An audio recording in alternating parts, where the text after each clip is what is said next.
नम्रता, तू आता होणार कूची ची चौका. तू आता होणार कूची ची चौका. तुला एक गंमत सांगू का? तू जॉब करशील, तू संसार करशील.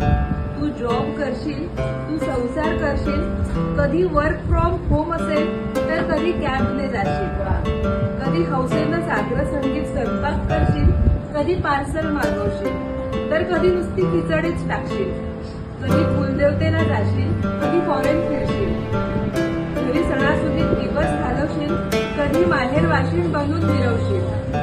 फ्रेंड्सचे ग्रुप्स, नवऱ्याबरोबरचा क्वालिटी टाईम, संसाराच्या जबाबदाऱ्या, आईचा व्हिडिओ कॉल, ताईबरोबरचं शेअरिंग, बाबांची काळजी, ऑफिसचं वर्कलोड, प्रोजेक्टचं प्रेशर, अशा एक ना अनेक गोष्टी तू अगदी लिलया पेलशील.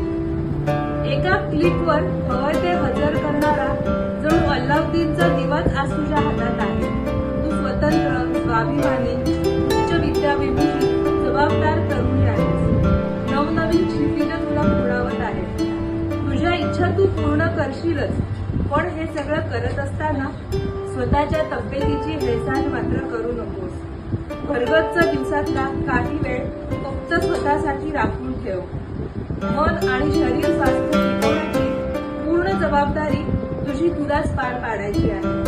इथे जिनी सुद्धा तुझ्या वाटचा योग आणि प्राणायाम करू शकणार नाही. म्हणून एकच सांगेन, तंदुरुस्त शरीर आणि स्वस्थ निरोगी मन तुझ्या पंखांना अजून बळकट बनवतील.